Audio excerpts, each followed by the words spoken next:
अधिकारी बैठे हैं जो भाई का जो रुतबा और भाई का जो मान सम्मान वो करते हैं वो उनका कदापि नहीं है।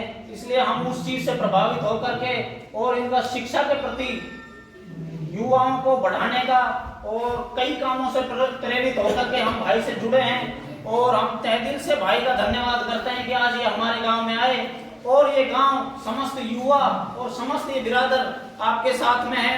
आप आगे बढ़ें, हम आपका तहे दिल से तन मन धन से सहयोग करने हमेशा हमारी यही इच्छा रहती है कि आप भी हमारे गांव के विकास के मुद्दों को लेकर के जब भी हम आपको आपसे मिलें हम हमारा सहयोग करें, ये हम आपसे अपेक्षा रखते हैं। धन्यवाद।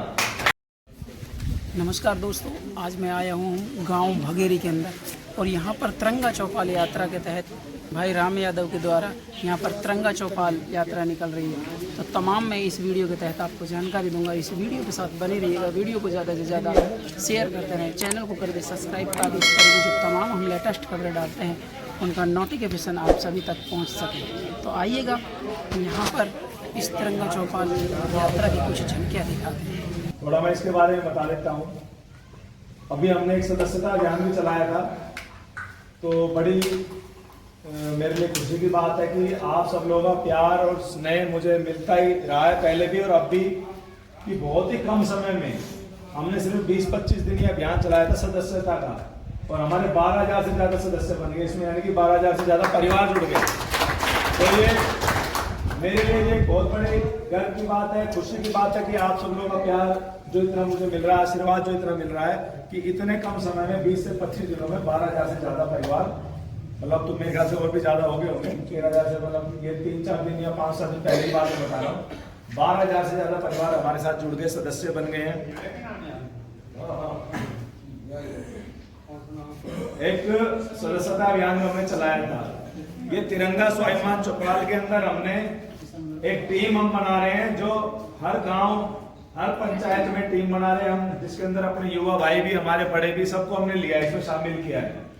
जो भाई रह गया हो, जो हमारे बड़े बुजुर्ग रह गए हो, तो अभी हमारी टीम भी आएगी और सदस्यता अभियान जो भी हमारा चल ही रहा है, अब टीम आएगी, टीम सदस्य बनाएगी, यानी कि वही चयन करेंगे जो गांव के युवा हैं, उनको हम आगे लेकर आना चाह रहे हैं कि युवा आगे आए, गांव समाज की जो भी समस्या है वे युवा अपने ऊपर जिम्मेदारी लेंगे। गांव की कोई भी समस्या है, छोटी से लेकर बड़ी तक, कि हम उसको आगे चल के उसको ठीक करने की जिम्मेदारी लें। एक तो सबसे पहली बात ये है, जो आपने देखा होगा प्रशासनिक अधिकारियों से कहीं ना कहीं हमारे संपर्क में आना ही पड़ता है। बिजली पानी की समस्या ले लो, थाने कचहरी का हो गया या अस्पताल का मामला है, तो सरकारी अस्पताल में डॉक्टर की लापरवाही हो जाती है, बिजली पानी के लिए अधिकारियों के धक्के खाने पड़ते हैं, तो या तो सिफारिश से काम होगा या फिर दलाली सिस्टम से काम होता है।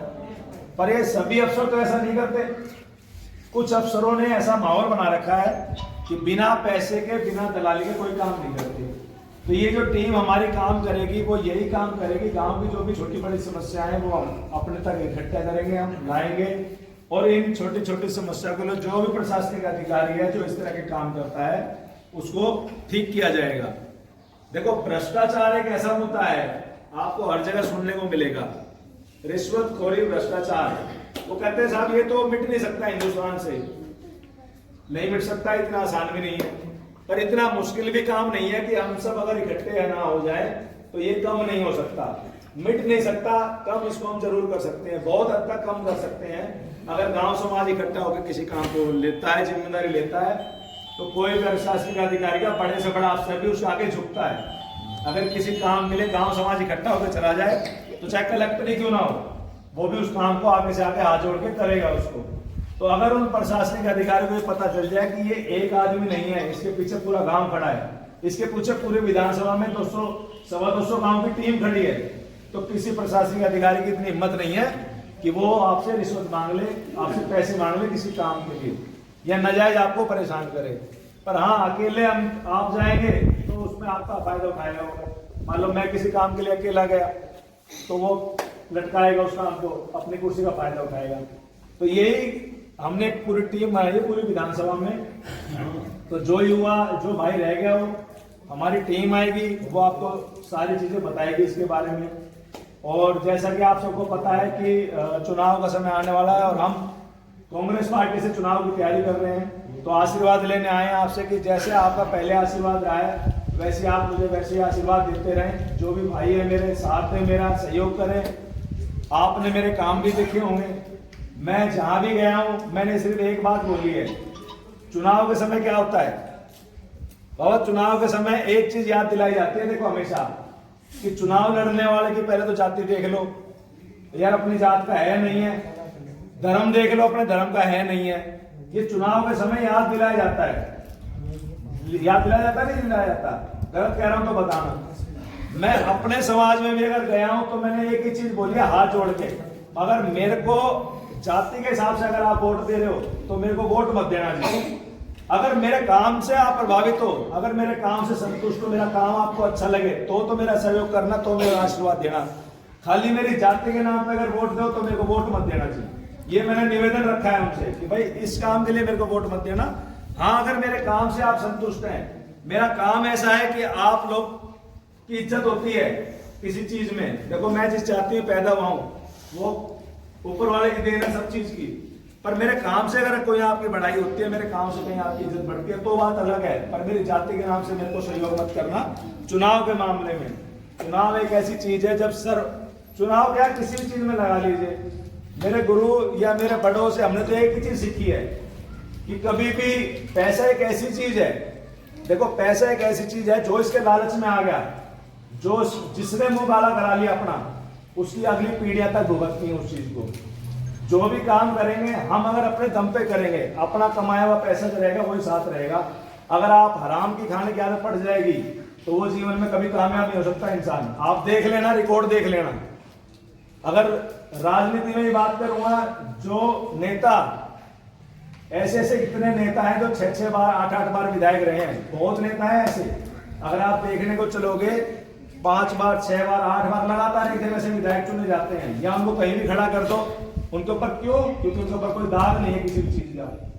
पर अगर छोटी राजनीति करनी है, एक समय के लिए आपको राजनीति करनी है, या अपने स्वार्थ के लिए आप राजनीति कर रहे हो, तो आप 1 या 2 बार से ज्यादा नहीं जीत सकते। गारंटी यही, आप देख लेना, नजर दौड़ा लेना। इसीलिए मैंने एक चीज निवेदन करी है बस कि अगर मेरी जाति के भी हैं तो मैंने वहां भी एक चीज निवेदन करी है कि जाति के हिसाब से वोट या धर्म के हिसाब से वोट मत देना। आप चुनाव का समय आ रहा है, जो आपको ठीक लगे, जो काम इसके हिसाब से ठीक लगे। मेरा तो अगर कहीं नाम भी लिया जाता है तो मुझे तो गर्व महसूस होता है इस चीज से कि कहीं जोड़ा भी जाता है तो शिक्षा के नाम से जोड़ा जाता है। कहीं नाम लिया जाता है, कहीं हम भंडारों में जाते हैं, किसी भी जगह गए तो संबोधन हुआ है तो भाई शिक्षा के क्षेत्र से नाम जोड़ा गया कि भाई राम यादव शिक्षा के क्षेत्र से जोड़ा गया। तो मैं तो अपने आप को बड़ा गर्वान्वित महसूस करता हूँ इस चीज के लिए भी, और इसमें भी सब आप लोगों का आशीर्वाद है। चाहे हमारी एकेडमी हो जो खेड़ा में खुली हुई है, जो मैंने अपने पिता के याद में खोली हुई है, Ranveer Singh Yadav memorial defence academy, इसमें भी अगर हम बात करें तो हमने कभी भी कोई जाति या धर्म का पक्षपात नहीं लिया है। कोई भी बच्चा आया है, बल्कि ज्यादातर गांव में हमने तो निवेदन किया, यहाँ भी निवेदन करूंगा। एक निवेदन ये करूंगा, सबसे पहले एक छोटी सी जिम्मेदारी हम ये ले लें, छोटी सी जिम्मेदारी गांव की। जो ये टीम हम बना रहे हैं उस टीम को भी हम सबसे पहले एक ही जिम्मेदारी देंगे कि अपने गांव समाज की जिम्मेदारी है। लेकिन भाई ये तो बहुत नजदीक है, आपने तो एकेडमी या ज्यादा दूर है? पूरे अलवर से बच्चे आके इसमें पढ़ के जा रहे हैं। अभी 6 बच्चे अग्निवीर की भर्ती में गए थे, पहली बार 6 बच्चे गए, 6 के 6 बच्चे पास हो गए। बहुत बड़ी बात है, 6 के 6 बच्चे पास हो गए अग्निवीर की भर्ती में। फिजिकल में वो बात अलग है, 3 बच्चे मेडिकल में रह गए और 3 बच्चे मेडिकल में पास हो चुके हैं, उनका नंबर आ ही जाएगा। मेडिकल में पास हो गए तो नंबर आ जाएगा। तो मैं उनके टीचर जो कोच है उनसे बात कर रहा था कि साहब ये 6 के 6 बच्चे कैसे पास हो गए, 6 के 6 कैसे निकल गए? एक आधा तो रह जाता भाई, 2-4 पास हो जाते हैं दौड़ में, फिजिकल में 6 के 6 कैसे पास हो गए?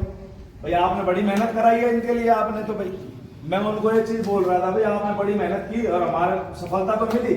चलो 3 बच्चे मेडिकल में रह गए, कोई बात नहीं। कह रहे साहब हमारी इतनी मेहनत नहीं है जो इन बच्चों ने मेहनत की है। मजी ऐसा क्या कारण है? हजारों लाखों रुपए फीस देके बच्चा पढ़ाई कर रहा है, उसके माता पिता भी उसके पीछे लगे हुए, वहां ये रिजल्ट नहीं आता प्राइवेट एकेडमियों में। भाई यहाँ ऐसा रिजल्ट क्यों आया? 6 के 6 बच्चे पास हो गए।